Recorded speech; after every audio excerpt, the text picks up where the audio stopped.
It's Tuesday afternoon, and you know what that means. It's time for Randomity with the Random Christian Show. Today, the Random Christian Show is interviewing Matthew Sharp, or is that Elvis? The Random Christian Show is brought to you by Mrs. A's famous Salsa Buena, a unique blended salsa loaded with cilantro and just the right amount of heat. Mrs. A's famous Salsa Buena is available in... Cut! Why did that...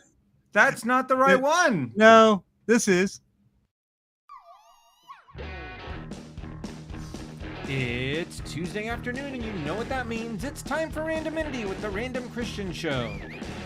Today, the Random Christian Show is interviewing author Herbie J Pilato. The Random Christian Show is brought to you by Mrs. A's famous Salsa Buena, a unique blended salsa loaded with cilantro and just the right amount of heat. Mrs. A's famous Salsa Buena is available in stores across Northern California, Colorado, Nevada, and Southern Oregon. To find a store near you, just visit mrsafamous.com. The Random Christian Show is proudly supported by The Advisor. The Advisor is a Facebook group created by Colonel James Neil Broadus, composed of multi-talents such as actors, directors, artists, writers, and more. If you fall into this category, contact them on Facebook at The Advisor. The Random Christian Show can now be seen on the Good Wives Network, TV for women by women. The Good Wives Network starts streaming soon over on Roku, Android TV, and Amazon TV. Intro music provided by the Dead Campers. Check them out on Spotify and at deadcampers.com. Next week, the Random Christian Show are interviewing author B.J. Dunn. My name is Andy, and now here's your host, Christian Random.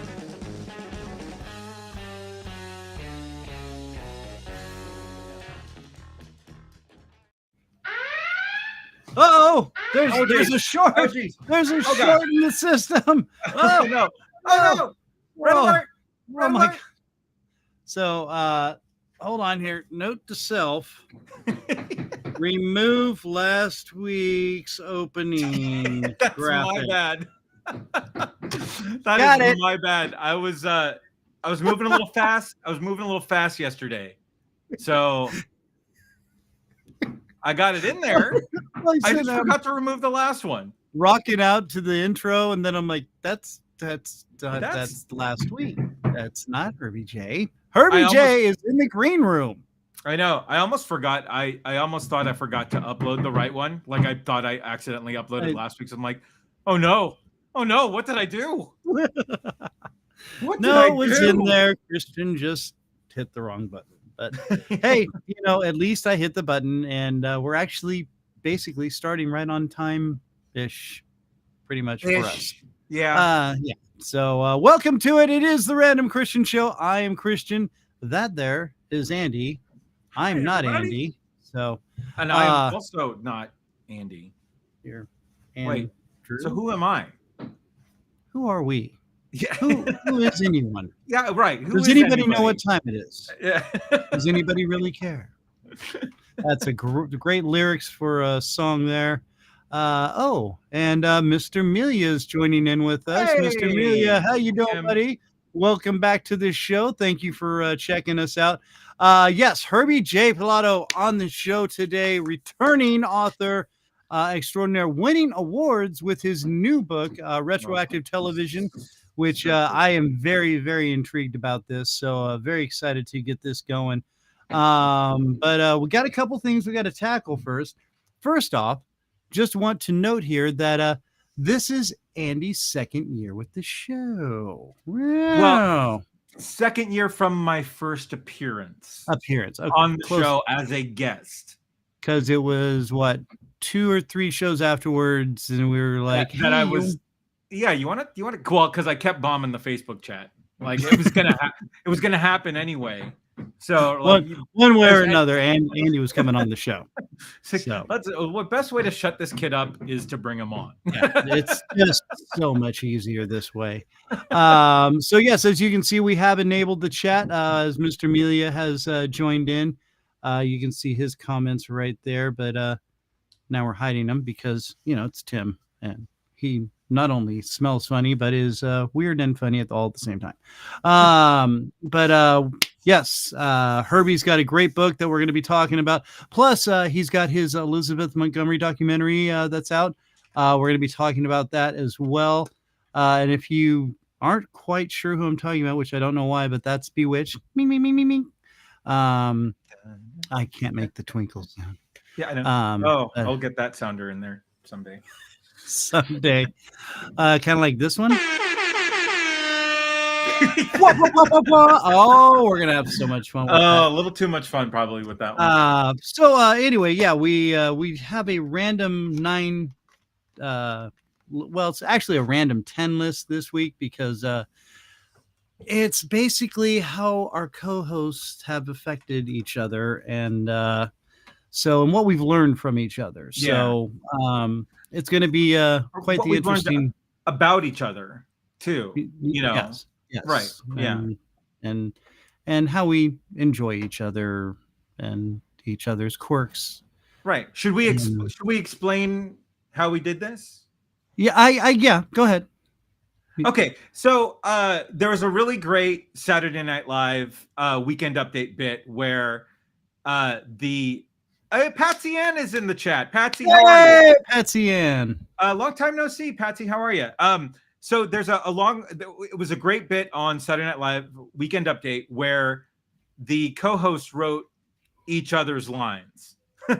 So this is what we've learned about each other over the last 2 years as written by the other co-host. So what I'm saying was written by Christian. What Christian is saying is written by me. So there you go. We'll see how it plays out. Yeah, it might probably not as successful as the SNL bit, but you never know. They're good. They're paid to be funny. We're just and we're sit in a basement or studio, right? Yeah, right. Or in a roofless house. So yeah, and I need to apologize for that if you hear loud sounds coming from my microphone. That is the workers. Andy lives in a crack house and it's the cops trying to get in. Right, diligently on my roof. Yeah, no, there's nothing illegal going on here. Nothing illegal happening at all. My house. No. Everything is perfectly legit here. Everything's fine. We're all fine. Speaking of fine, I guess we should just delve into this now at this point. If you follow the page at all, the Random Christian Show page, I do an occasional taste test of weird and sometimes disgusting products. I'm sure some people have seen me at work when I did the one with the dill apple bites or whatever they were. Right. And then we did a taste test of Mrs. A's famous salsa BUENA. Which was deliciously and also incredible. Amazing. Yeah. I need more of it. I really do. Really do. And it is, the distribution is getting bigger and bigger. Yeah. So all over California. And yeah, she just expanded into Southern California now. I guess maybe I should turn my phone off. Colorado. Now she's out in Colorado. So and Wyoming, Nevada. So yes, she's expanding, and Southern Oregon. Correct? Yes, that is correct. Still a little too south for where I am. Yes, but it's growing. It's growing. Anyway, so I was given these. And if you can see that, it says, and for those listening at home, it's Kraft macaroni and cheese gummies.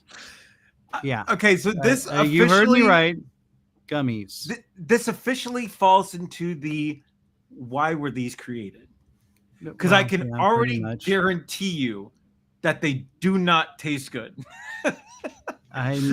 If they taste anything like their parent product, you've lost already. Yeah, I'm pretty sure I'm going to be like who a big loser here. Well, I mean, like, who sat around like, oh, we need new gummy flavors. Oh, how about macaroni and cheese? Macaroni and cheese. Kids love macaroni and cheese. Where the hell have I been? Fly off the shelf. No. No. Yeah. No. And I have not really. All I've done is look at the face of it. So I have not really looked at the ingredients. Okay, wait. You've still opened scared. it. You've opened it. Is there a okay? When you open the plastic, is there a smell? That's what I want to know. Is there an actual smell, a whiff of anything that you get? I don't know. You know what? This has already been the highlight of my week. The pure anticipation of you opening this. I am like, I haven't been more excited for anything in a long time. Should I do the drum roll or? Yeah, if it covers up any any sounds that may emerge from your natural body's reaction to whatever the smell is going to be. Or should I just? Oh!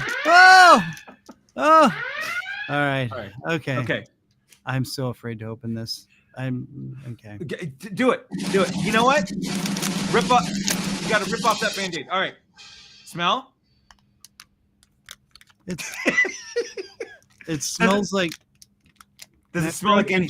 It smells like macaroni and cheese, dude. It smells like mac and cheese. Does it smell like?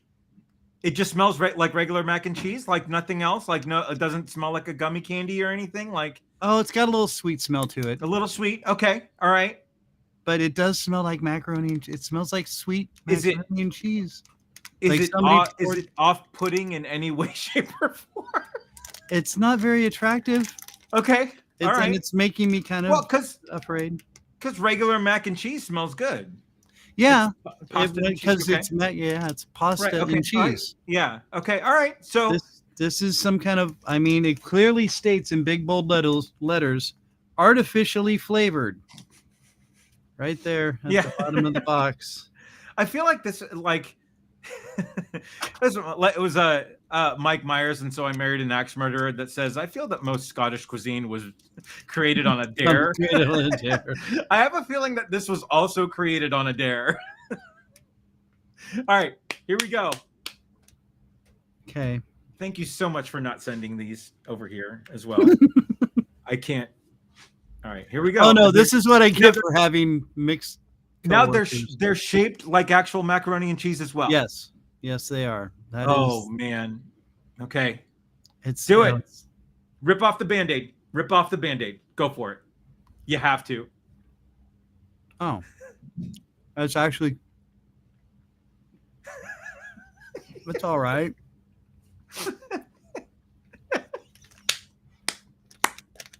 It's like a weird fruity flavor. But it's not what I guess, I don't know. There's a fruity flavor to it? Yeah. And now that taste is going to be in your mouth for the entire podcast. It's like a foot met a piece of candy and got stuck in between the toes. So that's the funny thing here is that like you could effectively put that in a bowl and it looks like regular mac and cheese. However, and you know, like the draw of mac and cheese is that it's warm, you know, it's comforting. It's a very home style dish, right? And it's supposed to be gone after one or two bites, not linger in your mouth like it's doing right now. No. And I mean, yeah, there's a fruity flavor. But no, there's no. Yes. There you go. Oh man. Okay. Oh. Hey, you know what? You're a good man for trying that. Okay. Yay. All right. I'm mailing the rest out to you. Thank you. By the time they get to Oregon, they will taste like a hot foot candy thing. Oh, that's awful. Okay. It wasn't horribly horrible, but it wasn't very good either. The apple bites were. That was like eating. Yeah, that was. Yeah. That was like eating a foot. Okay, so moving on to the show because I want to get to Herbie J. And Yes. but yes, now we do have, as we alluded to just a little bit ago, the random 9 list. Oh,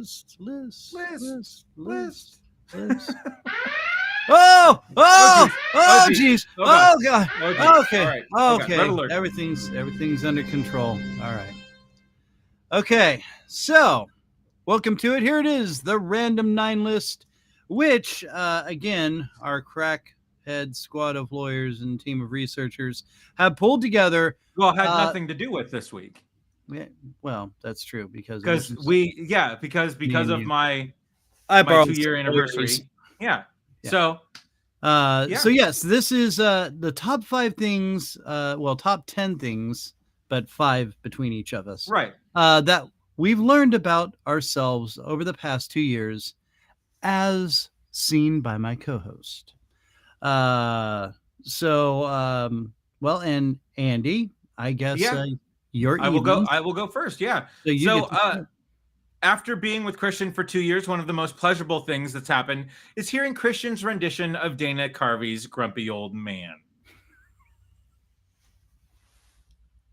Aww. Yeah. That's sweet. Yeah. Because it's Andy's favorite flibberty blab. So I had to move my contributions around to compliment this. I saw that. So number 9, sir. And by the way, this is the first time we're seeing these. We've held these off for a week. For a little bit. Number 9. I do the grumpy old man bit, not because it's funny, but because I'm preparing to be the scourge of my new neighborhood in 10 years. Not like that hasn't already happened. Right. Because back in my day, we didn't have neighbors. We just had people that walked around and they got all up in your face with their dogs barking at you. Matthew Sharp in the comments. Matthew Sharp. Matthew! Hey, doing, let's get random, buddy. Thank you. Thanks for joining in. Okay, this is one of my personal favorites. So number 8, things that I've learned about myself over the past 2 years, as seen by my co-host. One thing that's become apparent during these past 2 years is the lack of things moist. I enjoy all things that are moist, and there needs to be more moist things on this show.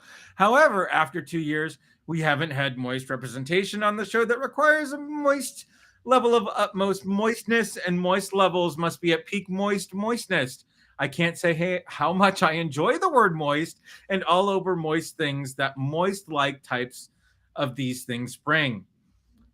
I can't wait to get moist things and eat a moist cake and a very moist shower to moisten this man up. I propose we change the name of the show to the Moisty Moist Show. Yes! Because Andy hates the word moist. So because of this, now I need to go take a shower because of how dirty I feel for saying that word as much as I said it. Got a little moist talking about it. All right, so moving on to the number 7 of our top 5 things that I've learned about myself over the past 2 years as seen by my co-host. Number 7 is I plan ice cream deliveries for the days my wife is out of town.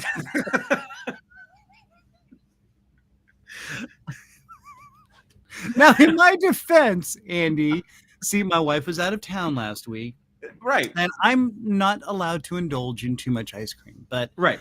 Me and my wife had gone shopping, and there was some ice cream left over. So the first day she was out of town, we were having our little weekly meeting, and Andy saw me eating ice cream. I'm like, we already bought this. And he was like, yeah, no, you didn't. I just think it's funny that the 3 times that we've done planning meetings outside of this, the 3 that happened to coincide with your wife being out of town, you joined the meeting eating a tub of ice cream. There was a little bit left. There was no reason to, dirty. Hey, I'm not saying it's wrong. I just thought it was funny. That's all. And it felt right. It felt like the right thing to do. And anybody will back me up on that. I promise. Okay. There we go. All right. Number 6. I feel that this is the appropriate time and place to admit to this fact. I loved the Carl Gottlieb interview and thought it was one of the show's finest moments. You got to get over it. You got to get over it. You're the one who's having the problem with this, apparently. I'm having the problem with it. I've already put this to bed. You seem to lose sleep over this still. You seem to think it was. You need to exercise this demon. This podcast is clean. It's tainted right now. You still have to wash out. You still have the stink of the Gottlieb interview on you. Wash that off. I'm gonna wash out my hair. I'm gonna wash it right out. Oh, what happened to my hair? All right. Number 5. This is very appropriate. And talking, I was explaining this to Herbie J before the show here. Okay. I feel the need to rearrange my desk prior to every show because I thrive on chaos. Yes, I do. As a matter of fact, it's a lot of fun, and I love to know that we could tank this show at any minute, technically, which happens quite a bit. All right, but yes, thanks. Yeah, that's no problem. True. How about number 4? Number 4, I honestly can't stand pizza or have any tolerance for people that do. This is why one of my main questions in Random Questions of Insanity, so I can place that person's name on the list. The list. We know you have a list. No, I have a list. Yes. No, everybody has a list. My list is growing. Has my name right at the top of it, doesn't it? It's growing. But yeah. And yeah, just made it here. Number 3 for our top 5 things that I've learned about myself over the past 2 years as seen by my co-host, which is I will never proactively push the go live button. I do need to be told. This is true. Yes. Andy does it every week, and it's completely my fault.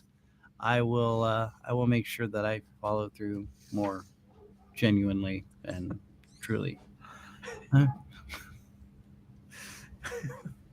I just saw my number 1. So number 2, and this was not. No, let me just tell you that number 1 was number 1 before I read number 2 here. Number 1, I'm truly humbled to be able to work with Christian and be part of the show. In fact, the only thing that would make the show any better is if Tony Stark hosted the show as Iron Man, my truly favorite superhero. I can say it now. It's been a long, grueling 2 years of holding back just to annoy Christian, but he is truly my ultimate hero. There, I've said it. And the cat's out of the bag. And don't you feel better? And utter bull honky. You have exercised that demon. You've freed yourself. You're open now to the Iron Man ways. It's awesome. Sit on a throne of lies, Christian. I do. And I smell like meat and cheese. Okay, so and here is my number 1. My dream threesome includes Stuart Copeland and Iron Man. Yeah, because nothing says dream threesome like Stuart Copeland and Iron Man. Maybe like hang out and play drums and practice. Well, that's of course what I meant. What are you thinking of? I don't know. Does threesome have some different connotation somewhere else? There it is. Yeah. All right. Well. That's Would you rather I have said like foursome included someone else and we had golf buddies or something? No. Okay, now it just got really, really, really weird, and Okay. I feel like I need to take a shower, a moist shower. Oh God, why? You said the word. Yes, You said yes, the I word. did say the word. No, don't Yes, say the word has been spoken. Oh. Oh, all right. Well, you know what? Enough of this silliness, as they say Yes. on Monty Python. There's enough of that. Moving on. Right.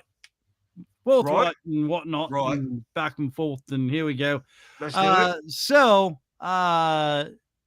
in our green room, awaiting our proceedings, is a gentleman who really doesn't need much of an introduction because he's been on the show before, and he writes the books. He writes the great books that are award-winning. It is Mr. Herbie J Pilato. Herbie, how you doing, buddy? I'm doing great. I love that song. I love that song. It's I loved like it before I truly became an beautiful. author. Do what? I said I loved it before I became an author. Oh, dude, No. this yeah, it's one of my faves. Elvis Costello is awesome. I dug him since high school, and like I said, I was driving home and I'm like, man, I got to find some intro music, and then it like just totally clicked. Every day I write the book, I'm like, Herbie J, right there, boom, nailed it. Genius. So thank you so much for coming back on with us, man, Yeah. and hanging out. This is quite the honor, sir. Especially after you've done so well with your new book, the retroactive television. Again, we were talking before, and I had to shut up because I was starting to get involved. But I think it's got a lot of great topics that you're dealing with here. So the whole purpose of this book really is how I guess you give me your explanation of the book, and then I will give you what I was thinking here. Well, I've been wanting to do it for a long time. I mean, it's really the culmination of all my books and everything that I've set out to do to prove that classic TV has had a positive effect on society. That we talked a little bit about this last time I was on the show, but Right. how some attorneys have become attorneys because of Perry Mason. They were inspired. Right. And doctors became doctors because of Marcus Welby. Families learned to communicate because of the Brady Bunch and Father Knows Best. It's not like, the TV audience sits down and says, hey, I want to learn how to be a human being. It just happens, whether they know it or not. It's very inspiring. And then there's the direct moments where it really does happen directly. There were people that became secret agents because of $6 Million Man, Bionic Woman. Technology and cybernetics happened because scientists were inspired as kids to become scientists and then apply that technology in real life. So that's pretty Doogie cool. Howser, MD. Well, No. and I love all the articles of how Star Trek predicted the future of technology. Oh. And I love that list grows every year too. It's incredible. Flip phones, yeah. Right. What is it? iPads. Come on. Right. Video calls. Okay. Well, Right. to up that, Dick Tracy with the two-way wrist communicator. Yeah. Oh, right. Yeah. Which they tried a little bit in Star Trek: The Motion Picture, but Right. then that really didn't happen. Well, Yeah. This is true. This is true. Yeah. See, I'm always one-upped by Herbie J. But yeah, no, and now again, if you look at the basis of what you're saying here and you compare it to modern day television, the difference is just because back then they were still pushing the real wholesome values, families together, everybody, getting along even when there's a disagreement. We work it out, we talk it out. Nowadays, you've got where people you don't get that. There's so much crime drama and Or How to Be a Zombie. Right. Right. Which, yeah. I can walk and talk as a zombie thanks to all of the pop culture out there. But no, Christian, to your point, I mean, and anybody who's become a parent can sort of attest to this, is that there's no handbook, right? Yeah. There's no nothing that tells you how to do this right or how to do this. But then you watch these shows and you watch these families interact and you see them confront the problem, you see them talk through the problem, you see them resolve the problem. And you like, okay, that's something that I can use as a template to handle. Now it's not always going to go like that, but yeah, it was sort of a living, breathing, handbook for how families to react, or how you thought, to your point, Herbie, how attorneys should act. How the ideal, right? The ideal. Like I've just rediscovered Ozzie and Harriet, which I never saw because I was too young. And then for some reason, I didn't see it in syndication. But I recently, the last few years, it's such a pleasant show. It's not reality in any way, shape, or form, but everything is so nice. Yeah. If there's a problem, oh, that's a shame. Right. Oh, that's too bad. And then they move on. But it's just so nice to watch. It's the ideal. Right. Yeah. But then you have Father Knows Best, which many people think or have thought is like a smarmy little goody two-shoe show. And it's not that at all. Those characters, the parents played by Jane Wyatt and Robert Young, who went on to do Marcus Welby, they get angry with their kids. Yeah. There was one scene where Jane Wyatt calls her kids a bunch of brats. Right. I mean, so it's not as all goody two-shoes as a lot of people think. And people who say those things about those kinds of shows don't watch them. Right. Yeah. Well, and now you think, okay, now you mentioned the Brady Bunch. Okay.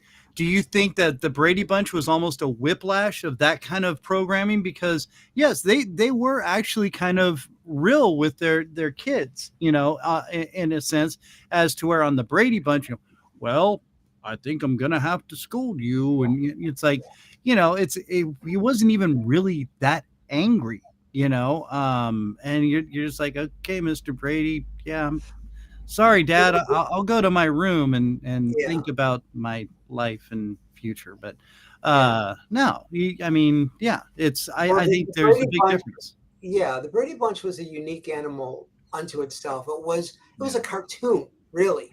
Yeah, I mean, it looked like a cartoon. The colors were so bright. It was so pretty to watch. Everybody was beautiful, and there's nothing wrong with that. And what's interesting is over the years, it became more of a satire, which allowed the movie to satirize it. Oh, so, yeah. You know what I mean? It started as a nice, realistic, sitcom, but in the process over the years, it became campy because we loved it so much. Right. Yeah. And there's nothing wrong with that. I mean, it's a beautiful half hour of entertainment. The Partridge Family, strangely enough, in my opinion, is more realistic, even though not everybody has their own musical band in the traveling around the country and right. But their house looks real. Yeah, that family looks real. They have more realistic conversations than the Brady Bunch. In my opinion. And to that point, I remember as a kid thinking, wow, that looks like an actual neighborhood. I mean, when they'd show the street views and stuff, like, oh, this is like, and but of course I was a lot younger, and this looks like down the street or something, and as to where the Brady Bunch looked like, it was a model. It really was. It just looked like an alternate universe. Yeah, right. So, and which I think kind of set precedents, and of course television evolves, and I think people start, when you're doing a show, they started going, well, we need to make it more realistic, and that happened for people to relate. That happened with the great country purge, in the 70s. All country shows, Andy Griffith, Mayberry, RFD, Petticoat Junction, Green Acres, Beverly Hillbillies, They all were canceled by CBS and replaced with All in the Family and shows like Maude and the Mary Tyler Moore Show, which are all great. But why did all of those other shows have to go? Why couldn't they have coexisted, at the same time? So, Right. Yeah. Well, and I remember on the Bob Newhart show, I was like, I want to go live in an apartment in Chicago.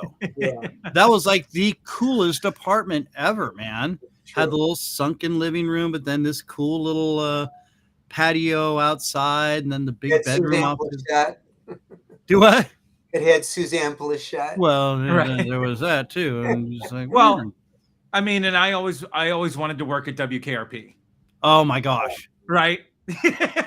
that was And that I mean- was yeah. I mean, and really, like that's what I set out to do. Like, because my father loved that show, and so I was watching it sort of by default, and I just thought radio was the coolest thing, right? And And that, so, that and- was the first MTM production that was videotaped, I think. yeah, I think you're right. Yeah, The rest of them were like filmed like a movie or used film in front of an audience. But Right. WHRP went to videotape, which was an interesting choice because yeah, Newhart, forgive me, Newhart, the first season of Newhart, which was the second Bob Newhart show, was videotaped, and it Yeah. didn't Yeah. work.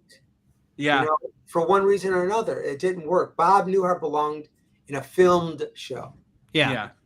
Yeah. I think I think he had a lot to do with that though, didn't he? He didn't feel comfortable with it like that, the videotape Yeah. version, because Yeah. they started it off like that, and then they went back to the film Yeah. style, and because that did not last long at all. So now to that point, you're talking about how all this has societal implications. Do you think it was because it was the program they were trying to really force these family values and things on people because maybe they felt there was something getting lost somewhere? Or, the point of the book is that, yes, shows on PBS and documentaries or whatnot, those are very conscious efforts to teach something. What I tried to do with the book is to prove that popular shows in the mainstream teach us something either by, just watching them, or yes, there are direct lessons, but just the fact that they're on in the living room, or that a TV show is on for even a year or 5 years or 10 years, it can't help but somehow influence the way you think, because you see these families or these characters as family. They become like interact with them. Now we definitely interact the way things are today with technology. It's like crazy, mobile phones and whatnot. Oh, Yeah. Internet. But then it was the family watched one show or one TV at a time, and you were experiencing that all together, not to mention with the rest of the world, Yeah.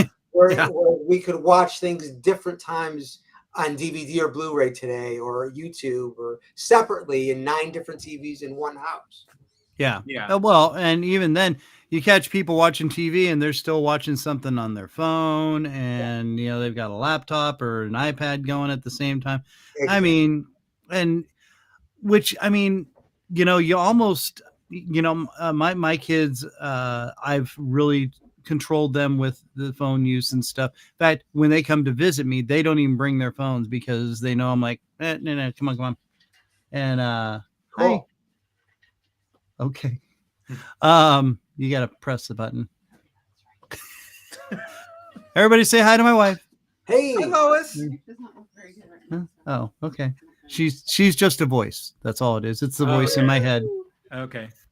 But yeah, I mean, there's a lot that it's so, like you said, it's so influences, and back in the day, we all sat around and watched one show, usually whatever Dad wanted to watch.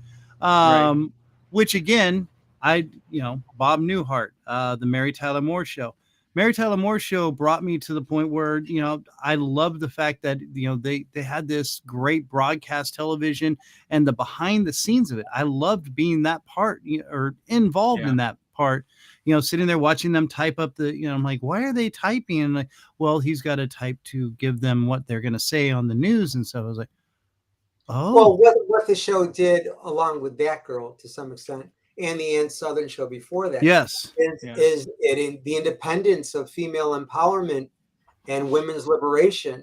I mean, Katie Couric and Oprah Winfrey went on to do and work in journalism because they were inspired by Mary Tyler Moore. So that's like prime exhibit A of how much of an influence that classic TV shows have had on society, right there with Oprah, and Katie Couric becoming journalists because of the Mary Tyler Moore show.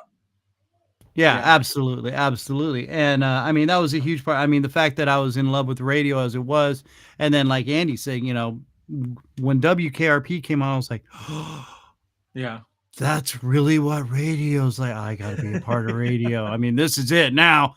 And it really does have so much of an effect on you. It's and now I think, maybe when one of the things I wanted to ask was because back in the days when a lot of these shows were really so wholesome and so family involved and oriented, do you think it was because, like, especially during the 50s and 60s, there was a lot of rebellion and revolution going on societally wise? Do you think maybe that the producers really wanted to enforce that kind of stuff because of such things going on in our society?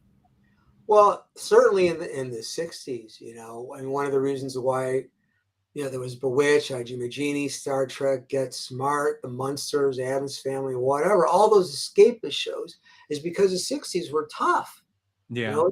There was the Vietnam War, there was civil rights, there was race rioting, there was the drugs and sexual revolution. Everybody was out of their minds, trying to find themselves. And people, did not like today where we look on television and we see reality. We didn't want reality in the 60s. We wanted to escape from our reality. We wanted a magic solution to the problems, and Samantha was providing that. Not to mention that, and as I've said in the previous show, that Samantha, the core theme of Bewitched was prejudice. The two people were so different that they loved each other, and there are a lot of minority groups that identified with that and still do. The sense of isolation that Samantha felt. Right. So, escapism fair, absolutely, and certainly in the 50s too. But television was back in the day, was not really reflective of the time, but it was either 10 years kind of behind the time. Right. In general. Right. Okay. No, I get that. And then again, case in point, look at the Brady Bunch. Two divorced people, coming together, or widowed or whatever. Yeah. Sorry. That's important because they would not have been able to do that show if they were divorced. That would have been, because Mary Tyler Moore on her show was originally a divorcee. Yes. They had to change that because they would have the audience or the network thought that people would have thought, oh, she divorced Dick Van Dyke from Dick Van Dyke. Right. Yeah. I thought it was just like it was too much of a hot topic or something. Well, that too. Too. So they had to only make her come from a big breakup. Okay. Yeah. And I thought you mentioned the Brady Bunch movie earlier. I thought that was one of the funnier parts of the Brady Bunch movie is that they decided to bring in Carol's original husband, right? And I thought because number two. I think that was number two where they did that, right? Yeah. And that was something that would obviously, but it was different for the show, but something that you stay away from in the show for sure. And I love what they did with that movie. They reunion or TV remakes or big screen remakes, whatever, are very difficult to do. Yeah. But what they did is they catered to the mythology of the show, the original mythology, and yet they gave it that edgy twist by making it a satire, which, as I said earlier, is what the show became. It didn't set out to become a satire. But the producers were smart enough to realize that that's what it became. Unfortunately, every movie after that they did remakes, they tried to turn it into a joke.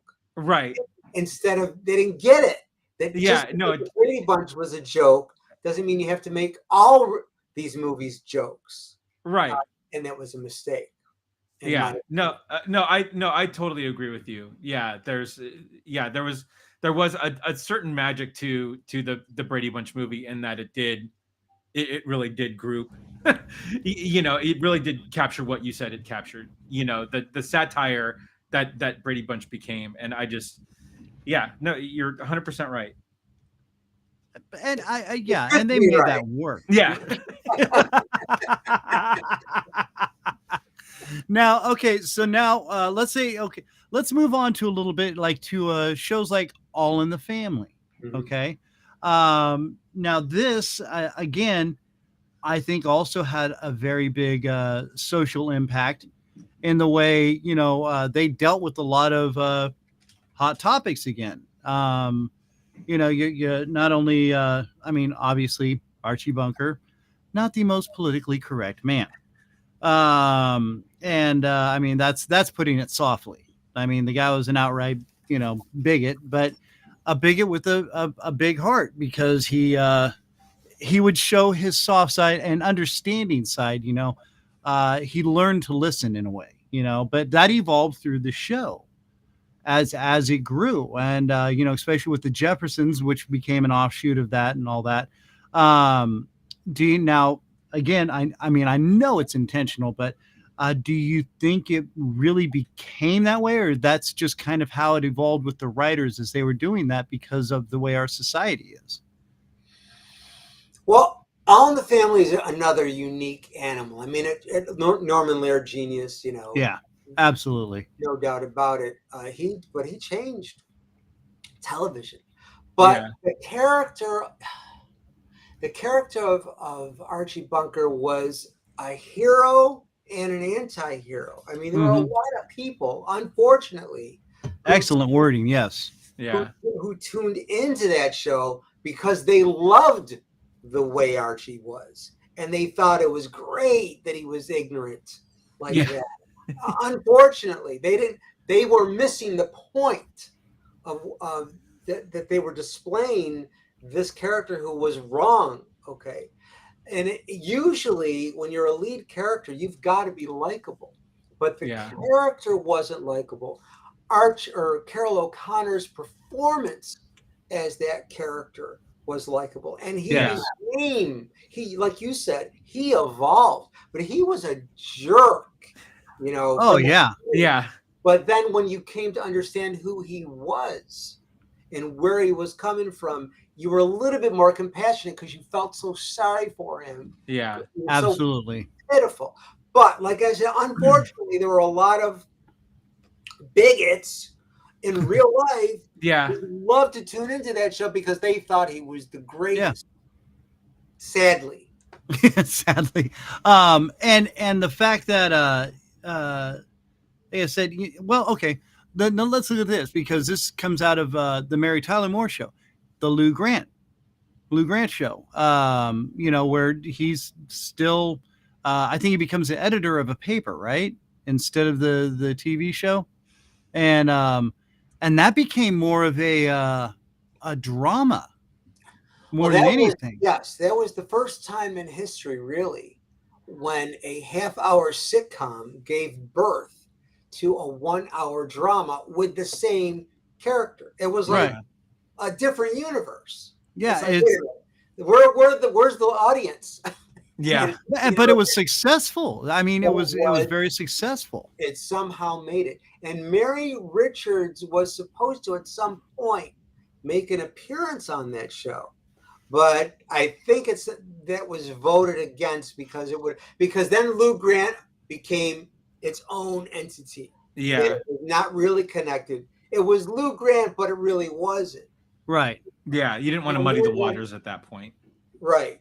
And then when Mary and Rhoda did that dreadful 2-hour reunion movie where they took the sitcom characters that everybody loved and put them in this 2-hour movie format that nobody recognized, and we're like, wait, what? What happened? What? It just didn't work. And that was supposed to be a weekly series, but everybody realized that it wasn't going to work. Yeah. Yeah. Yeah. And then of course everyone was like, what happened to Murray? Oh, he became Captain Stubing. He's on a boat now. And I have to say, with that character, that's a testament to Gavin McLeod's talent. When you watch Murray, you don't think of Captain Stubing, and when you watch Captain Stubing, you don't think of Murray. Just like when you watch Larry Hagman on Dallas, you don't think of Tony Nelson. Yeah. And when you watch Tony Nelson, you don't think of JR. And that's talent. It is, because they went from one spectrum to the other. Amazing. And nailed it. I mean, JR, remember everybody was like, oh, I hate it. It's like, okay, it's a TV show, man. You're a little too deep into this. I think maybe we need to take a break, change the channel, do something. Oh, that damn JR. Oh, if I would, it's like, oh, wow. And yeah, I'd shoot him. Okay, you're the wrong kind of person to have a firearm. It's amazing. And again, this is just an attribute to your book, which is retroactive television, and its effects on. I can't remember the exact. An in-depth perspective on classic TV social circuitry, which is a new phrase that I created. Yes, and I think it's pretty snazzy, by the way. Hey, flash us the book there real quick. Let's see that. We've got Herbie J Pilato. Oh, yes, here it is. Yeah. It's somewhere handy, I'm sure. There we go. And this book, I was skimming through some of the things and stuff that you talk about, and I was just like, oh my gosh, I've got to get this book, just because I am so intrigued by all the things that you tackle in this. One of the things I was going to ask you is, do you think this was a purposeful design in the way they wrote these shows, or is this something that just kind of happened because they were like, oh, let's just write about the times and or did it kind of evolve into something where they're like, hey, we can actually make a kind of statement and make a difference with some of these people's lives because they're absorbed into this show? That is an excellent question. I mean, just like, when we learn from TV, do we sit down and think, oh, we're going to learn from this? Or is this just something that happens by osmosis or whatever? So I think it's both. I think that some of the writers set out to, hey, let's make this a message. Later on, certainly, when it became a very special episode of Blossom, and a very special episode of this. Yeah, they were very conscious of it. But in the beginning, I don't think the people who did the Mary Tyler Moore show said, hey, let's change women's liberation, or let's let's set out to inspire Oprah and people. No, it just was what was happening. And in the process, some people were affected in a positive way by it, and negative in some instances, unfortunately. Well, yeah. I mean, in a way, it was such a new medium too that, again, to your point, I don't think that they're actively sitting down and saying, well, we can get this message across. We can get this message across. It's just, this is the story with these people that we're going to tell, and to your point earlier in the show, it was such an event back then too, to sit down and watch, Right. and to Christian's point, you're not distracted by anything else. There's one TV in the house. And yeah, it's after dinner and the whole family's sitting there. Yeah. And you don't have 100 channels to choose from. You have 6. You had 6? Right? I was going to say we had 3, maybe 4, depending on the wind. So, I mean, you knew when those shows aired. You knew when to be on your couch in front of the TV. That's right. And and that was, so, I mean, it's the most captive audience that TV will ever have. Ever in its time, so absolutely.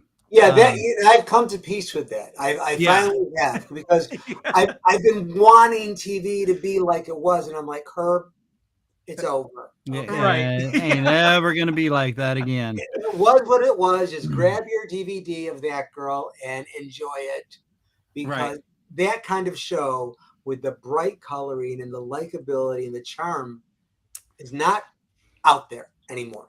Yeah. Right. And what really bugs me, and there's a lot of talent behind and in front of the camera today. I'm not saying there's no talent, but there's this self-consciousness. They're like, Yeah. If they like when they did Grease musical on NBC a few years back, it's like they cut when they would cut the actors playing the characters would hop on one of those carts and drive around the set and say, "Hi, we're doing the musical on Grease." No, Yeah. Right. don't Yeah. destroy the magic. Yeah. You've broken the fourth window. Yeah. Or the fourth plane. What do they call it? Fourth wall. Fourth It's wall. breaking the fourth wall. Yeah. Moonlighting did that, and that was cool. When Moonlighting would, break the fourth. But to always do it in everything. Yeah. Yeah. Yeah. I don't need to see it during the show. After on DVD extras, maybe. Yes. Right. Yeah. But no, not. Yeah. Don't give me that during the show. I totally agree. Well, now and now again, sitcom wise, there was a lot of shows that I think did very good with it. Like they'd sit there and turn to the camera and look at, like, are you getting this? And then Harriet did it every once in a while. They turn to every once in a while as a joke, okay? But really, it wasn't until Moonlighting when I don't know. There was one scene that I remember from Moonlighting where she says, "I don't give a flying fig," what that's about, and he says, "Well, what's a flying? I don't know what a flying fig means." And she turns to the camera. And she goes, "Yeah, but they do." Yeah. So they do those kinds of things all the time, and that was okay because that's what the show was. Right. And that's exactly. That's how it developed, and that's how it involved you into its life. But then everybody started doing it, and it's like, no, Captain Picard shouldn't look at the camera. Speaking of which, oh my gosh! And as you might have noticed, I have my Deep Space Nine outfit on. You are well outfitted for the show, sir. Thank you. Yeah. Which I did not, as I said before the show began, I did not plan on buying that as a Deep Space Nine outfit, but that's what it turned out to be. Yeah, but we'll send over your rank insignia and communicator. Thank you. Okay. That's Yeah. And maybe a tricorder or two. Yeah. Now, and you're talking about people who have gone from one spectrum to the other. Bruce Willis, I mean, starts out as a shticky detective gumshoe kind of guy, and then ends up becoming this Hollywood badass superstar. Yeah. And still, I mean, you see, what was the where he's a mafia kind of guy or whatever, and with Matthew Perry. The Whole Nine Yards. Whole Nine Yards. Thank you. Yeah. I still does that stuff great, but plays his tough guy persona, but in a funny shticky way. But I mean that he really went from one kind of spectrum to the other in a lot of ways. He was a breakout star, pretty much though, playing himself. Yeah. Playing cooler commercials, yes. Or the same type of character, which is fine, know. But yeah, he was magic, and of course he has his struggles now, and we all wish the best for him. But right, absolutely, he was amazing. He was talk about charm. He was pure charm. Yeah, is pure charm. Yeah, I've heard he's been very gracious, just to people, fans. Just even out and about, he's super nice to people. If he's not in the mood, he'll still very politely listen. I'm with my family, just, things like that. I've heard nothing but good things, until obviously when people get pushed too far, which I get. Which everybody is pushed too far. Yeah. Unfortunately nowadays it just goes so extreme so quick. Okay. Now, when we're talking about, you were talking about women's lib and stuff like that, and how that was personified through Mary Tyler Moore and whatnot. Now you look at shows like, Mary Tyler Moore, she was fighting the women's lib, but with a very gracious and elegant kind of way about it. It wasn't very, "Ah, yeah, you're my favorite." She did it very expressively, very I'm not sure what the right word is. Well, she did it with charm, which Yeah, grace and Candace charm. She Bergen really did. kind of, but she took it to the next level on Murphy Brown, which Mary Tyler Moore always accused of ripping off the Mary Tyler Moore show. I mean, Oh, really? Yeah. yeah, essentially, it really was the '90s version of the Mary Tyler Moore show. Oh Yeah. But it's interesting because Candace Bergen's character Murphy Brown was really not, again, a likable character, whereas No. Mary Richards was likable. But Right. Candace Bergen's performance as Murphy Brown was likable. You know, it's a Yeah. real fine line, but it was also a sign of the times. You know? Absolutely. So it was edgier for the '90s. Oh, yeah. But Oh, and Mary tried to do a kind of edgier version of her show, but it didn't last. It was called Mary with James Ferrantino. It was on in the '80s, and it was a half-hour sitcom that was really a half-hour edgier version of the Mary Tyler Moore show, but it didn't last. I don't know if you ever saw it. I think I remember it, but yeah, it was a flash in the pan. Yeah. Okay, so and then this, because of the women's liberation stuff, do you think like a show like the Mary Tyler Moore show was kind of a backlash from the I Dream of Jeannie kind of portrayal of women? Because, you know, the subservient woman, even though Jeannie had her, you know, like, oh, I realize I can do this, you know, and bing, bing. And so she was. Yeah, a lot of people think that both Bewitched and Jeannie were subservient, and certainly when it comes to Bewitched, But no. it wasn't. It was Samantha's choice Mhm. to live that life. Nobody was pushing her. She Right. could have anything she wanted. Yeah. She was like this guy. She loved this guy for who he was. With Jeannie, I mean, okay, she did the whole master thing, but she wasn't fooling him, but she was running that relationship. Right. Yeah. She was. And that's one of the things I was going to lead to. I'm like, you always want to believe that, but then she's like, no, I'm the hot genie in the bottle, and I know what I'm doing, boyfriend. So you can just get moving along, Right. And of course she didn't speak with that accent, but No. that's how I imagined it in my head. And now getting back to Bewitched, yes, I mean, yeah, she was always, you know, happy to do whatever Darren said and stuff.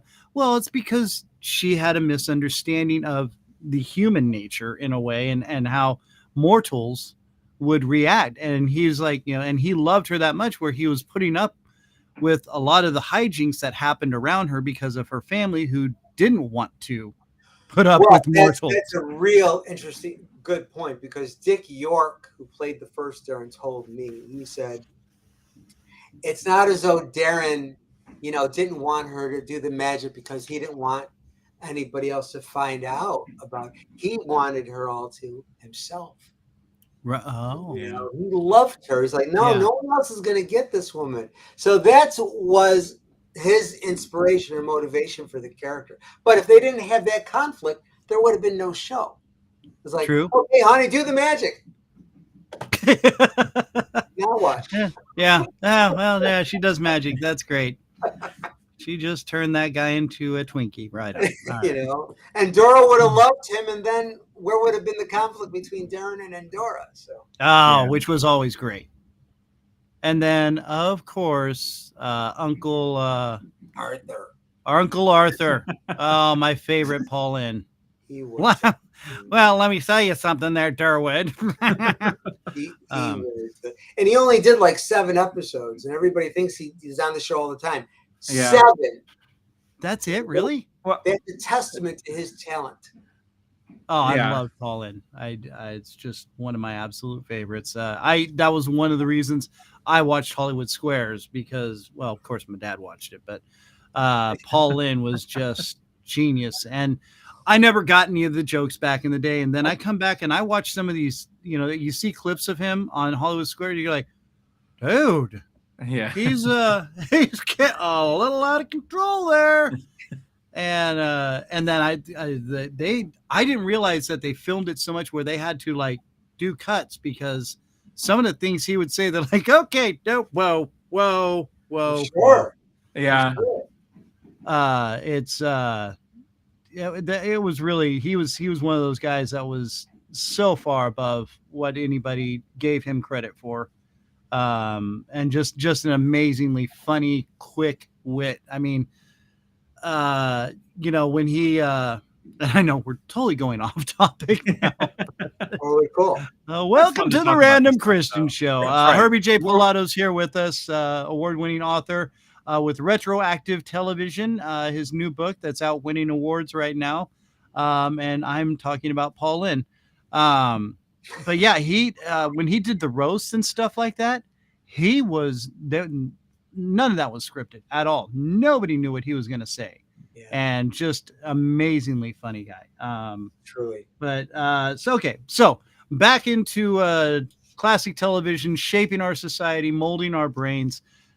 Where what shows do you think really defined I guess their times, their eras? What do you think are some of the top shows that really based? You know what? I'm going to give you a minute to talk about that or think about that, because we got to do a commercial. Okay. We got to pay the bills that we pretend to pay. And well, actually, we do have one yearly bill that pays for this programming. But let's go ahead and do this real quick. We've got Herbie J Pilato. We're going to come right back with him after a word from our dear friend Mrs. A's famous salsa buena. Heyo, do you like salsa? Are you tired of pretending you like what the mass-produced companies are giving you? Well, now you don't have to. That's right, Mrs. A's famous salsa buena is here to treat you right. They got 3 flavors like medium, hot, and salsa verde. Oh, what happened? Uh-oh. What? Wait, did it not run? It stopped for some reason. What'd you do? Well, welcome back to the show. Wait, I'm sorry, 1 second. I'm not. Heyo, do you like salsa? Are you tired of pretending you like what the mass-produced companies are giving you? Well, now you don't have to. That's right, Mrs. A's famous salsa buena is here to treat you right. They got 3 flavors like medium, hot, and salsa verde, all made with fresh, all-natural ingredients in a unique blended, authentic salsa with fresh cilantro and no onions. That's right, no more onion breath for you. It's the perfect complement to your favorite foods like burritos, steaks, flautas, nachos, enchiladas, chicken, and of course, chips. But there's so much more. Mrs. A's famous salsa buena has gone from a reward for her students now to the shelves in over 500 stores in California, and now it's expanded to Oregon, Nevada, Wyoming, and soon across the US of A. Amazingly fresh, all-natural, authentic, and delicioso, Mrs. A's famous salsa buena is near you. To find out where, go to www.mrsafamous.com, and you'll also get some great recipes, info, and so much more. Mrs. A's famous salsa buena. Reward yourself and eat buena. Yay! Hey, second time's the charm. Yeah, I'm not sure what happened there, and I apologize. But hey, thank you, Mrs. A's famous salsa buena, for sponsoring the show. If you are out there and you love salsa, I'm telling you, if you can find it, buy it, try it. You will fall in love with this salsa. It is absolutely amazing.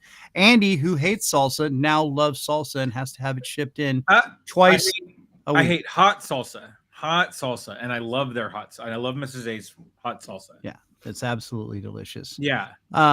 It's not moist.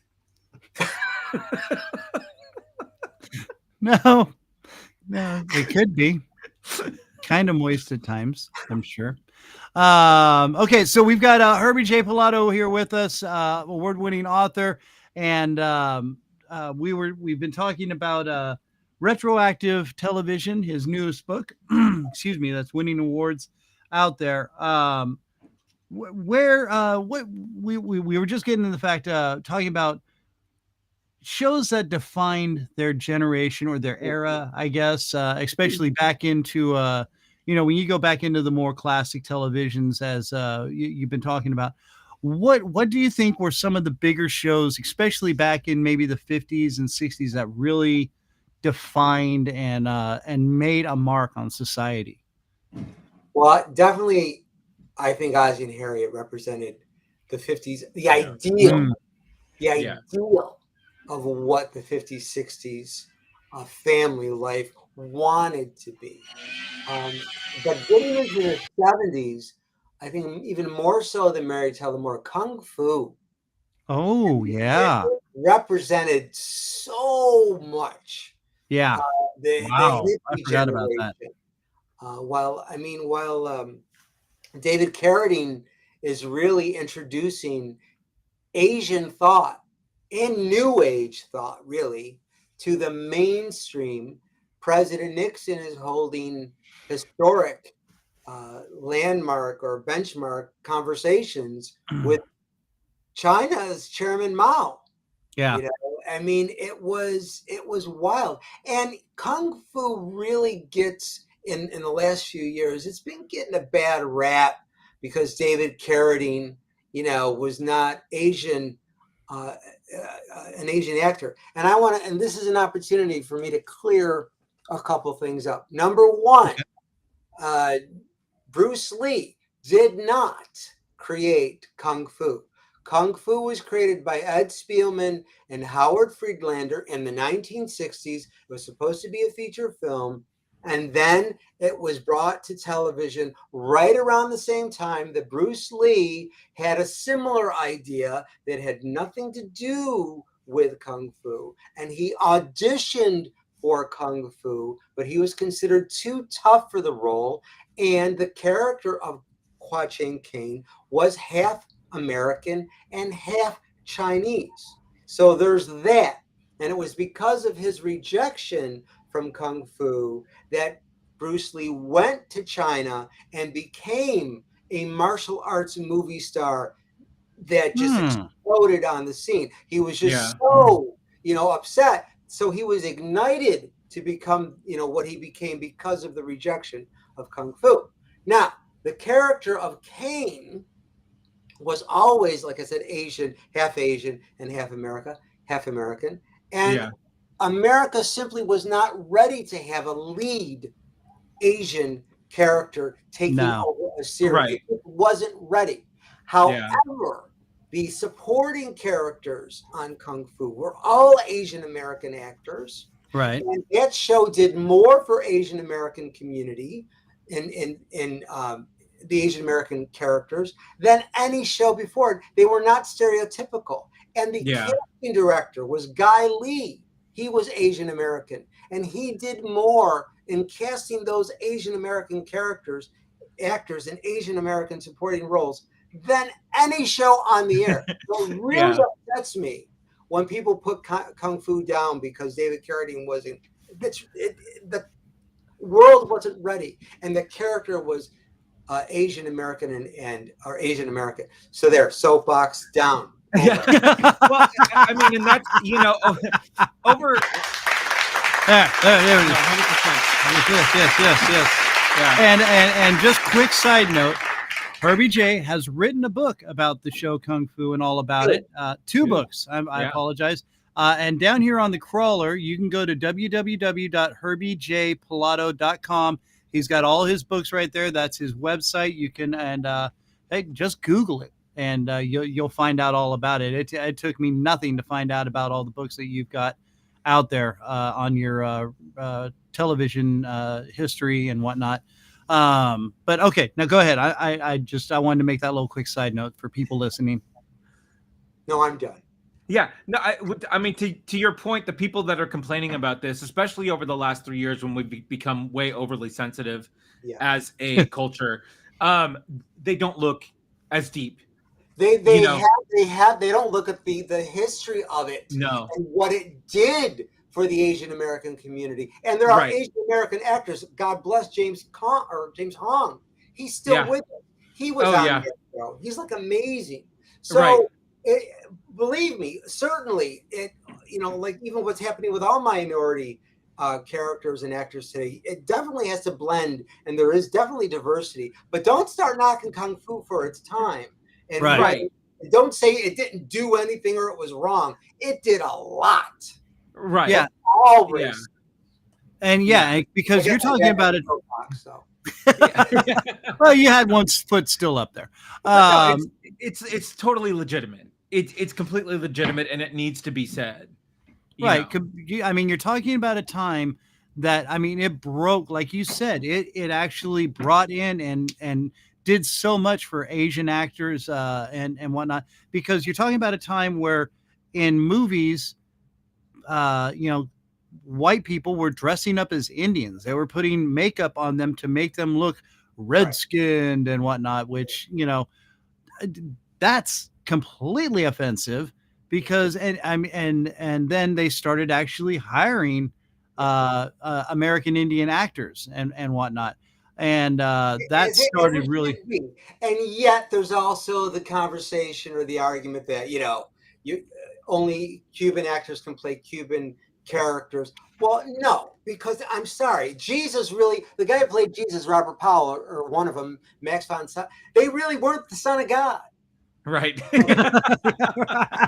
really weren't. All right?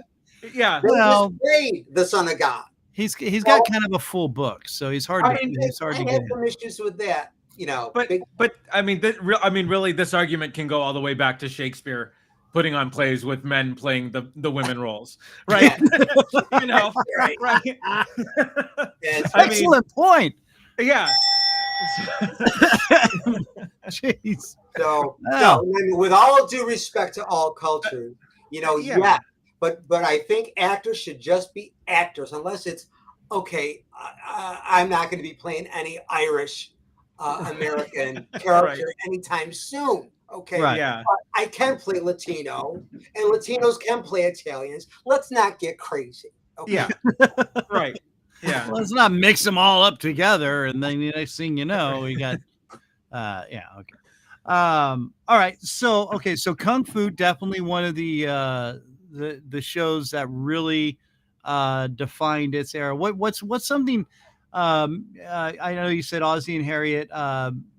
Maybe is there another 50s kind of show that really kind of broke some molds, maybe? Or well, like I said, I think Father Knows Best. It really wasn't a half-hour sitcom. That show was a half-hour drama with comedy, and they played it so well. These little half-hour movies. It was really a beautiful series, beautifully written, beautifully filmed, beautifully acted, beautifully directed across the board. It was a terrific show. It wasn't Ozzie and Harriet. It wasn't the Donna Reed show. It wasn't Leave It to Beaver. It was something else, that really tried to present the ideal family of the 50s and yet in 60s, but it did so in the most realistic manner. okay. Now, what about like maybe Dick Van Dyke Show, or I mean, okay, let's go the opposite. Let's go the opposite. Okay, well, I mean, do you think that really kind of broke a lot of things as well, the way they portrayed themselves and whatnot? Absolutely. I mean, you had with Rob and Laura Petrie, you had really one of the first couples, even though they slept in separate beds still, you had one of the first couples that there was a clear sexual attraction between them. They hugged, they kissed, they made out on the sofa. You saw pecks here and there between Ozzie and Harriet, and on Father Knows Best, there were hugs, but there was a sex appeal going on with Rob. Well, Mary Tyler Moore was kind of hot, so. Oh, she was, beautiful and adorable, which is why I was so upset later on that she messed up with her looks with all that plastic surgery that was unnecessary. But that show, the Dick Van Dyke Show, just perfect sitcom. You don't get any more perfect than that. They were John F. Kennedy and Jacqueline. You know, that's who they were. That's for a television version. Yeah. That's really, I mean, that's a great way of putting that too. Wow. I'm not the first to say that, but I wish I could say that I am, but I'm not. All right. So now moving up, okay, again, Kung Fu, but Kung Fu was kind of early, that was early 70s, right? Yeah. Okay. What about like in the 60s? What's a real definer there? What's the one that really stands out to you the most? I guess Star Trek. I mean, oh God, yeah. Star Trek did so many morality plays of what was really going on, from the Vietnam War to, the race riots. There was that one episode with Frank Gorshin and Lou. Oh, yeah, right, where they're half black, half white. I mean, come on. And what allowed Gene Roddenberry and what allowed that show, and really to some extent Bewitched, to talk about these topics is because of their sci-fi, supernatural fantasy premises. Samantha and Darren were the first really couple to be seen in a bed together, because she really wasn't a woman. She was a witch. She was a woman who happened to be a witch. So that was okay. But if she wasn't really, so that's what that. Oh, wow. Okay. Which then opened the gateway for, scenes to be shot in bed afterwards and whatnot. And Star Trek, I mean, the depth that Gene Roddenberry and his writers would bring out. And, especially as a kid, I mean, watching it was just cool, phasers and space aliens and whatnot and things like that. Captain Kirk beating up everybody. I go back and I look at some of these episodes, and they're some a bit corny, but you start realizing. I remember the one that really stuck out to me, even when I was younger, was when they were in the ship, and or no, they were on a planet where they were being watched by everyone. And when they pull up some screens, there's just people, because there's that many people in that world. They have nothing else to do except to watch people portray out an act, basically. And there was just faces everywhere. It was just like, whoa. Yeah. A couple of those. They were the Cage. There was Arena, where Kirk was fighting the Gorn. Yeah. They were being monitored by the superior race, who ended up looking like, a page boy there in gold. Yeah. But I mean, this one really, it was about the overpopulation. Oh, yeah. And they got into the machines and they disintegrated. Yeah. And I was like, oh my, I mean, it's like, even as a kid, that hit me. I was like, oh, whoa, hey, okay. Yeah. We need to time out for a minute. And, but, like I said, going back as an adult and looking at some of these episodes, it's just like, wow, there's a lot of thought put into this stuff. Yeah. Well, and it's funny too. I was just watching some behind the scenes from the most recent Star Trek Picard, and I'm sorry, the hammers are going nuts right now behind me. I'm just going to put this up there real quick. Yeah. But Brent Spiner said that one of the sort of overarching orders from Gene Roddenberry was that there was to be no conflict between Starfleet officers on the ship. Like, everybody needed to work together against the outside force. And so I think a lot of that point is that you have such a culturally diverse group of people on that bridge that are working together to solve a problem. And I think that was sort of the big message from Star Trek. Is that I'm gonna have to say something very controversial. Okay. That's what we're here for. Please, yes. Preach, Herbie, preach. Star Trek. The next one. Here it comes.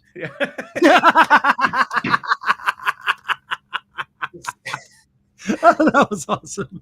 Star Trek: The Next Generation destroyed television. Oh, Really? oh, okay. What Hold on. Yes, let's bring it. Bring it. what I mean by that is, they start in the first season was great because it was just like the original show, but then they started, talking and talking and talking, and not going anywhere, and that's when the A story became the B story, and the B story became the A story, and I like to call it LA Law in Space because I just talk and talk. Oh Yeah. my Yeah. gosh. Where's the imagination? Thank you. Where's the Oh. where's the beautiful new races? Where's the wonder? Where's the color? Yeah. Okay, and it's a great show. All right, and Deep Space Nine is a great show, but it's not. Yeah. Right. Okay, it's so then they started the arc stories where I went from that episode to the next episode. Just tell the story, beginning, middle, and end within the episode, and move Right. on, okay? Yeah. And Yeah. this went pervasive into all of television, so that I think had a lot to do with Rick Berman, because Gene Roddenberry was there for the first season and then he became ill and then Right. things changed. Yeah. So it's a wonderful show, and these new shows are okay. It took them 3 years to get Picard right, okay, but Oh yeah. No, agreed. Totally. Yeah. I mean, but in that first year of Picard, the dialogue was atrocious, and I remember was. watching it and thinking, "Wait, did he just say, oh look, there's a robot?" That's the kind of dialogue I Yeah. heard, and I'm like, really, really? So I have issues with it. Not to mention the dark and edgy stuff. Enough. Right. Okay. Yeah. So I have to say that maybe Star Trek, the original series, is considered campy in some camps. No pun intended. But that first season was genius. By the third year, Oh yeah. Gene Alcoon was there for Star Trek in the first few years. He was really a stronghold in keeping that show together. And Yeah. Star Trek: The Next Generation, genius, wonderful. But I wanted more. Let's go and find out some amazing Right. races. Yes. Instead of hearing about Troy or seeing more space dust again. We're going to see Right. more. How many different versions of space dust are we going to see on this show? Yeah. Yeah. And I'm sorry. as Patsy stated here, just to nerd out a little bit, the Borg I thought was a great character. I thought that was a great, how they used the collective. But every week is a war. Right. With the wars. And Yeah. that's what I was gonna say. It's like after a while, okay, let's give it a little breather. It's you got some, bring them back maybe next season or I something. think Yeah. what's that show with what's his name who did the takeoff, but not really Star Trek? What is it? Oh, Seth MacFarlane, the Orville. Orville. Yeah. Orville did a better Star Trek than Star Trek. Oh no, absolutely, 100%. Galaxy Quest did a better Oh. Star Trek. Oh, Galaxy Quest was Oh, awesome. so good. Oh my gosh. Yeah. Why did they feel the need to bring the dark and the edgy, Yeah. and to create that conflict? Or And what upset me more than anything was when the A story again became the B story. Meaning, Right. the A story was let's go to a planet. The B Yeah. story was let's talk about how much we love each other. Okay, Right. And then the B story became A, and then B. Yeah. Yeah. And then Whoopi got involved and it just really And that's okay, and that's okay too. But where's the wonder? Where's Yeah. the imagination? Where are the incredible new races where we're seeing beautiful people who have contributed to the where? No. Yeah. Or going I on. mean, they had to remind us every week before to seek out new life forms, and to go where no man has gone before, right? boldly. And they stopped doing it. Right. Well, we're just gonna float around in Right. space and something's gonna happen. Okay, there we go. Let's So, talk. and let me be clear. I love The Next Generation. I actually love Deep Space Nine. Voyager was okay the first season. Yeah. Enterprise, I don't know what that was. But but it wasn't. A lot of those shows and a lot of these new shows, Discovery, Oh yeah. are not Now, anything that had to do with charm, Right. you know, or joy, and I can't see anything. I can't hear and understand what everybody's saying because Right. they're mumbling. Yeah. Yeah. No, thankfully, yeah, we had to turn on closed captioning for a lot of our shows now because we can't understand what they're saying. And I think okay. it's a Oh my sound- gosh. I think I it's a thought it was sound just me. issue. I really do. I don't think the sound people understand how to divide the voices from the special effects and from the music because of high def or whatever. So I'm going to Yeah. give them a pass on a lot of it. But actors need to start going to diction school. Oh, thank Right, you. yes. Thank you. Oh, and Herbie, how to reflect and inflect. Okay. yeah, high five. So, again, this is my opinion. No, I think you are speaking a lot of what. Okay, first off, just because I thought I was insane, and my wife, because we're always putting on the stupid closed captioning because Yeah. it gets lost in the sound effects, it gets lost in the background music, and you're like, "What? I don't need all that." But go back to the old days where it's just dialogue.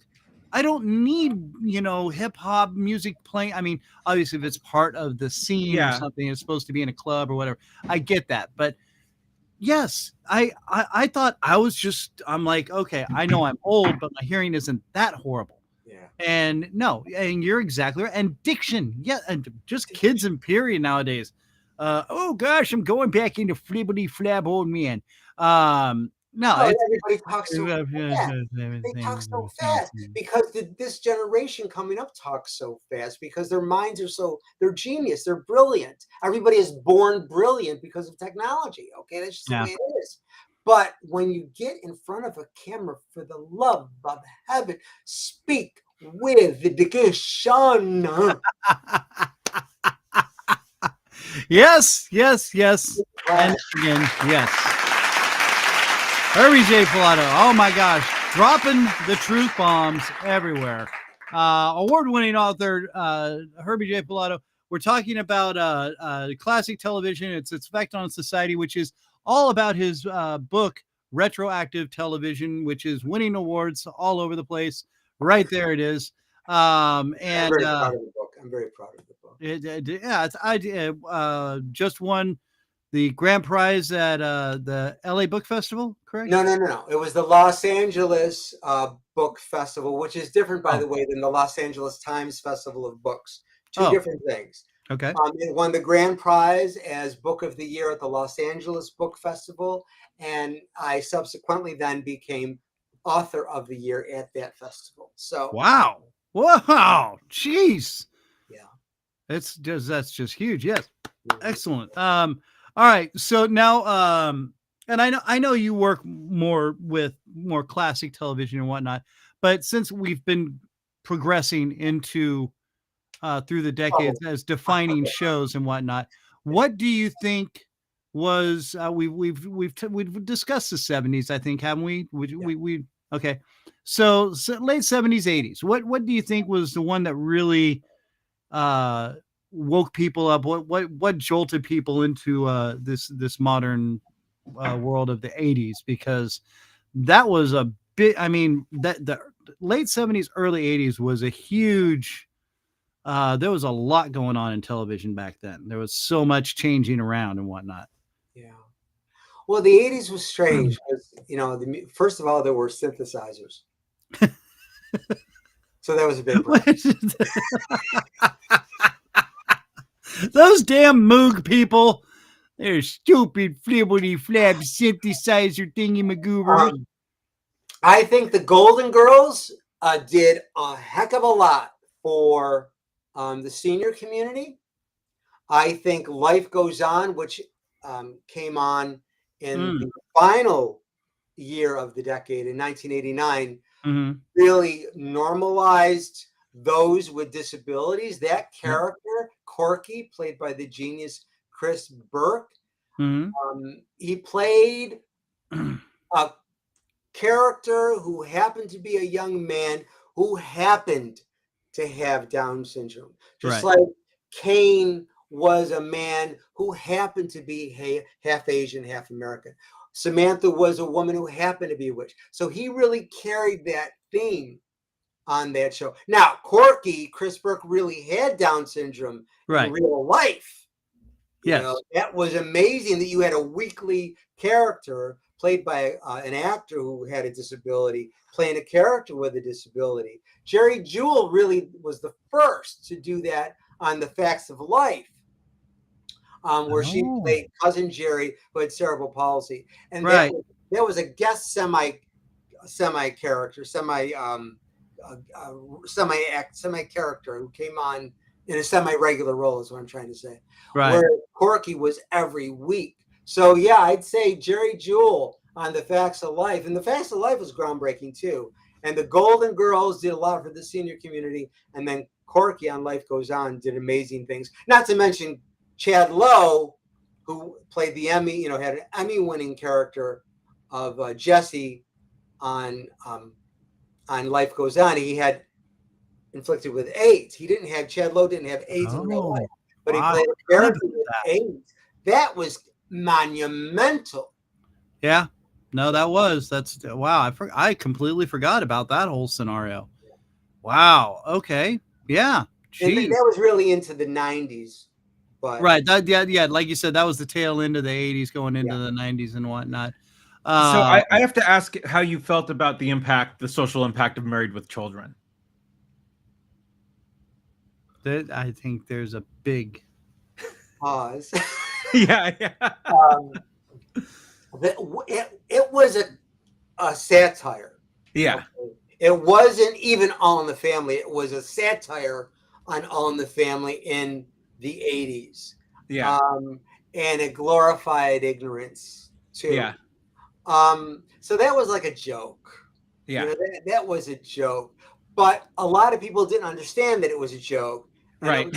A lot of people laughed and thought, yeah, Archie, you go on All in the Family.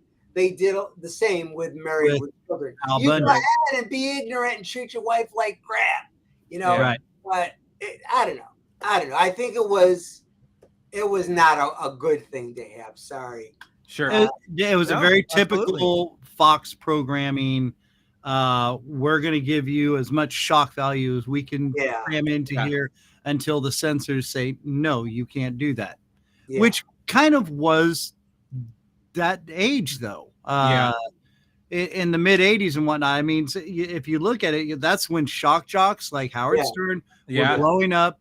I mean, that's Geraldo and you know, Jerry Springer came along and just blew it up really big time. But yes, that type of controversial type talk show that Phil Donahue did so well. He talked about controversial topics with class and sophistication. Yeah. But Geraldo came along and didn't. You know? Right.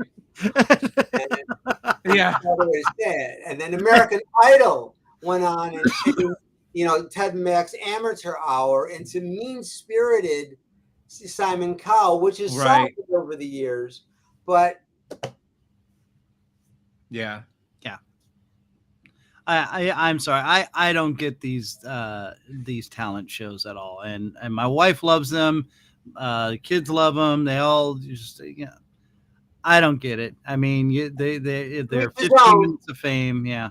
To each his own. But the issue is that a lot of kids growing up with these shows don't really know what they missed unless they turn on MeTV or Cozy TV and they're flipping through the channels and they can see, you know, that girl and the classic TV shows of that era, and they probably will stop and watch, but they only know what they see, and they're learning, unfortunately, how to be mean-spirited and rude and hurtful and sarcastic and sardonic, not even in a conscious way. They're becoming that. Yeah, because that's what they're taught. Yeah. And it's all over the programming nowadays. It's incredible. That's why, just because I just discovered it again. Scrubs, I thought was an amazing show. It was fun. It was lighthearted. Got a little racy at times, yes, but and of course there was, Dr. Cox, who is, the mean, blah, blah, blah. But you also saw the very caring, the reason I'm doing this is because you need to be toughened up real quick to face the realities of what you're dealing with, which is death, life and death. You control people's life and death. And if you're not ready for that, you're not ready to be a doctor. So don't be here, and, but then you get JD, who's very soft and, so over caring in a way, and fun loving. And I don't know, it's going off into totally different spectrum, man.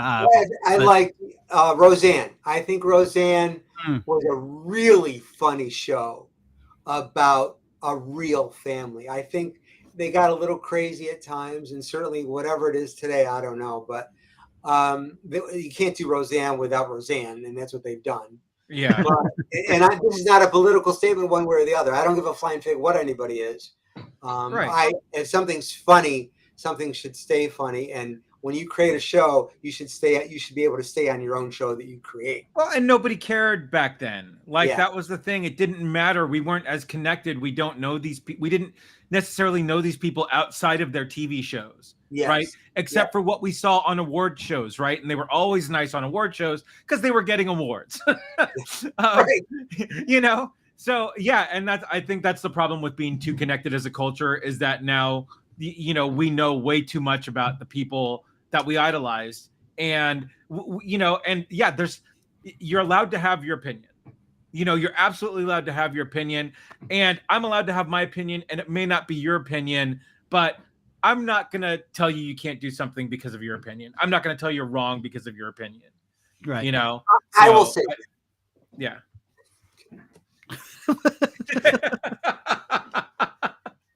Herbie just shut you down. I love Herbie. I love these. I love these God, interviews. Can you come back every week, Herbie, please?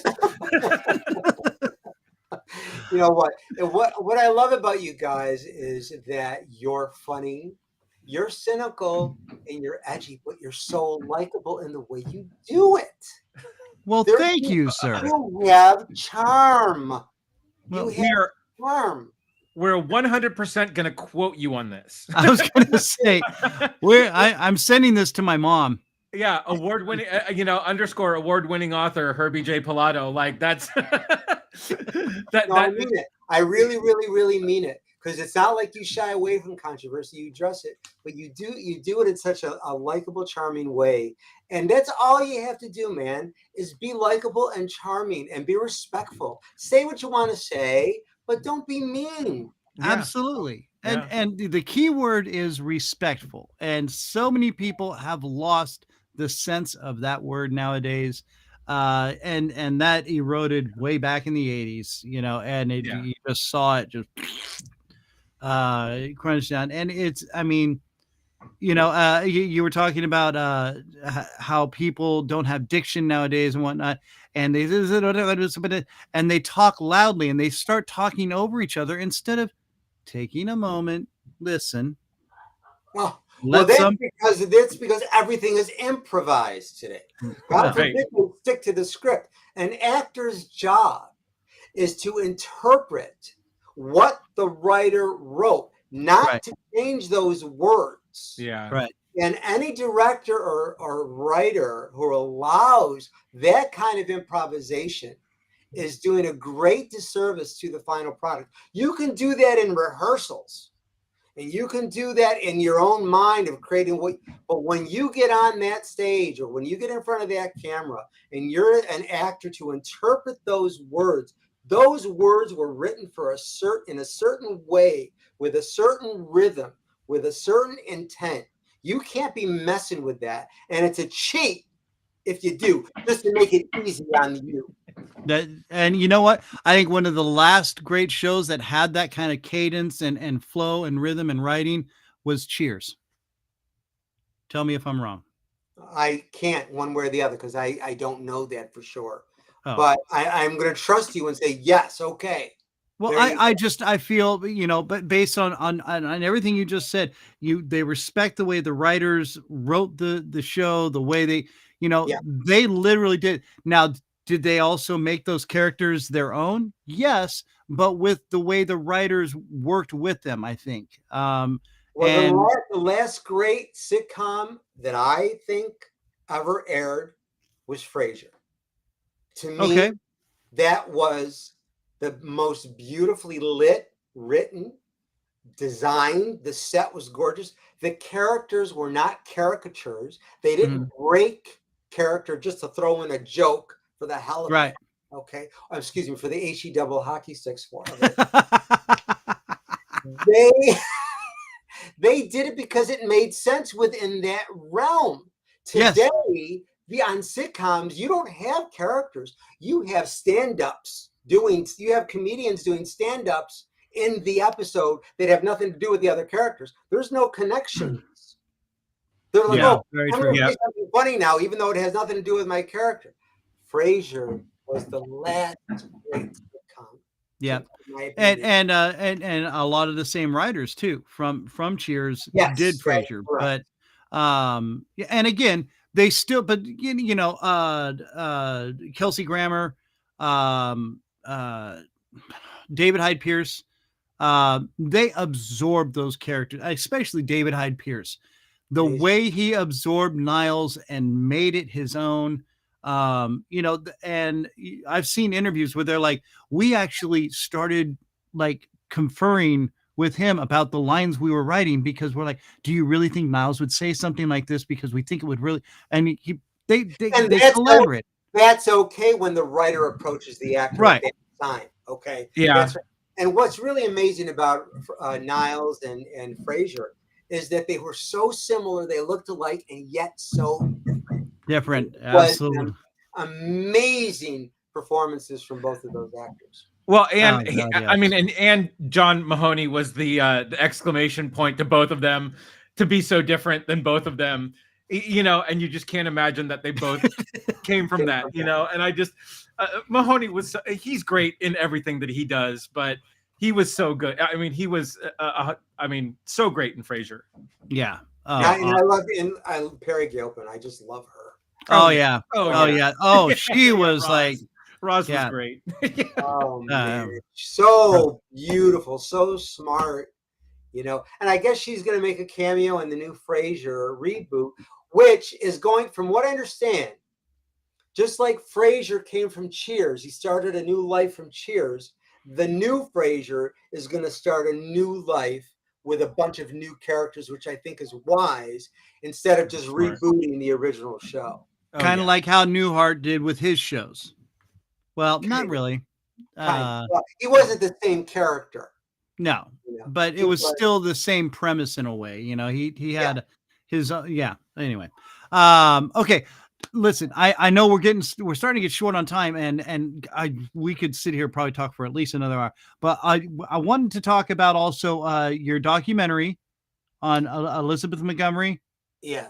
Okay. Yeah, it was a combined effort, no doubt. I mean, I had pitched the idea to Reels Channel years ago, and they partnered me with AMS Pictures, which is an amazing production company, and co-writer Sarah Gashaw, and she did a terrific job with that documentary. It was a lifelong dream come true, and I am forever indebted to Reels and AMS for allowing me to work in tandem with them on that. We address all the real issues in Elizabeth Montgomery's life. We didn't shy away from, any controversial topics. You didn't do any glossing over of anything. No or anything like that. glossing No, you over. attacked it. No, absolutely. I mean, but we did it with dignity. Yeah. There was no salaciousness about it. That's not my MO, and I did not want that documentary to be that. And it was just perfect. AMS did a Lucy documentary a few years back called We Love Lucy, which was brilliant. Yeah. Wonderful. And I knew that I wanted them. They were the ones that I'd like to partner with. And when Reels partnered me with them, I'm like, great, perfect. So yeah, we definitely address a lot of controversial topics, but we do so with dignity, and I'm very proud of it. Well, and I was going to say a lot of your books, I mean, you don't hold anything back. Again, you are respectful in the way you you put the information out there. You're not blasting or anything like that. You're just presenting the facts in a respectful way and in an honoring way of, listen, yeah, this is how this happened, but you know what? This is how this happened. And there's so many different ways that it can be done, like you said, and you do it with class, and you do it with dignity, you do it with respect, and you do it in an informative way. Yeah, I mean, they're facts. They're not made up. They're not things. You actually put the information out there, and you nail it, and you do it the right way. And that's what more journalists need to be doing. And I think that attributes to a lot of your success. You wrote the book on Elizabeth Montgomery. Now you've done the documentary with them. Now, where can people find this documentary? Well, it was on last or 2 weeks ago. It premiered on April 16th on Reel's channel. I believe it's streaming somewhere, I think on Peacock, but we are about to at some point rerun it. But it's pretty much already been done or been out there. So we don't have a rerun air date yet. Okay, but keep your eyes open for it. And it's probably a lot about the book you wrote as well, correct? Well, it's not really based on my books, Twitch Upon It. It has mentioned something about Twitch that I write in Twitch Upon a Star. It mentions something of the things that I wrote in Essential Elizabeth Montgomery, which is the other book. But we also add some new stuff. It's not really based on my books, but as the author of those books, I am one of the executive producers, one of the writers, one of the directors, and one of the on-screen commentators. Wow, man. That is a hatful right there, dude. All right. So Herbie J Pilato, I've had his, for those listening on the audio version of this, to find out more about Herbie J's books, which he's got a plethora, you can go to www.herbiejpilato.com. Oh, and Herbie is HERBIE Go there. That's his website. We'll also have a link on our website, therandomchristianshow.com. And you can go there and find out more. I'm all over Facebook, what do you call it? Instagram, LinkedIn, Twitter. You can also get my books at Amazon.com and BarnesandNoble.com. Like I said, Google the man. You're going to find out more about Herbie J Pilato than you'll ever probably want to know, but all these books and all the stuff he's been involved in is just absolutely amazing. I was so glad that you asked to come back on the show. We'd love to have you anytime you want to come on, Herbie. I just so appreciate you taking the time out and coming on. Much success with the book, sir. Please let us know when you want to come back on, and we will discuss more, and we'll just nerd up about Star Trek or whatever. I'm all game for anything you want to talk about. You're good people. Hey, man. That's all I gotta say. You're good people. Takes good people to know good people. Yeah, right back at you, Herbie. Thank you so much. You are awesome. Herbie, thank you so much for joining in with us. Let me exit you out here with again, Elvis Costello again, sir. Right in the book. It's Herbie J Pilato. Find him out there on just go to Google and find him. Herbie J Pilato, thank you, sir, very much. We appreciate you and enjoy having you. Thank you, sir. Have a wonderful, wonderful day. And we will talk to you again soon, sir. And as we say goodbye to Herbie J Pilato, I swear, dude, we could spend another hour or so just talking to him. Yeah, no, easily. He's that easy to talk to, but just such a wealth of knowledge. And man, the hammers they're going nuts right now. The hammers are applauding Herbie right now. That's what they're doing. Yeah, it's not like Andy's locked everybody out of the house and they're just trying to come in. Dad, I gotta use the restroom. No, he's getting his roof done, and that's what happens. So with that being said, we're going to hammer it out and say goodbye. Patsy Ann, thank you so much for hanging out with us. Everybody, Tim Melia, Matthew Sharp, everybody who tuned in, thank you all for being a part of this show. Tell your friends, tell your neighbors, pass the word around. We're out here, and hey, we'd love to hear from you, so make sure you join the chat. Shoot us an email. If there's something you want us to, or somebody who you want us to maybe interview or talk with, let us know. We'd love to give them a shot. We're working on a few things. We got some great people lined up next week. Hold on. Graphics. Where is it? Do we have a graphic? There it is. BJ Dunn. Author BJ Dunn. I've still got captions up that I probably shouldn't anymore. There she is on the show next week. BJ Dunn, faith-based author with a very sitcom-y style of book. Very, very entertaining lady. Can't wait to have her on. And in the meantime, it's us, and we're going to go ahead and take off for the week. So we will be back next week, next Tuesday, and hope to see you all. Thank you very much for being a part of it. Andy, love you. Love you too, man. And thanks for hanging out with me for 2 years, bro. Hey, dude, it has been, despite what you wrote, it has actually been an honor to be by your side for the last 2 years, man. So I know I appreciate you more than you know, more than I say, that's for sure. Thank you for letting me. There it is. But no, I enjoy the conversation week to week, and no, man, you've become a really good friend. So thank you. Yes, and even though we've never actually met in person, nope. I consider you one of my very, very good bestest friends. And we have never seen each other from the chest down. We don't know what the I actually go way wide at this point, and I could be a fawn, and you have no idea. well, there's a visual. So I'm gonna stomp my hoof. So that's what's really going on. There's no hammering. No, there's no hammering. I'm stomping my hoof on my wooden floor. Dancing on the wooden floor. There it is. Andy, I just got to say I am very blessed to have you in my life on this show. You help make this show as successful as it is becoming. And besides our listeners and everybody who enjoys this. So thank you. Thank you for being a part of it. Let's do it for another, at least 10 12 years. more years. 12. There you go. 12. Yeah. I like it. I like 12. All right. So until next week with VJ Dunn, it is I, he is Andy. Wrong pointing. There he is. And make sure to check us out anywhere we are broadcast. So hit us up. I guess I'll just shut up now and play the outro credits. And now I'm going to make sure I hit the right button this time because there you go. Yeah. Good Lord. We don't need to do last week's credits. No, don't double tap it either. All right, kids, take care of yourselves. Be good to each other. We're all we got out there. God bless you. See you next week. Peace.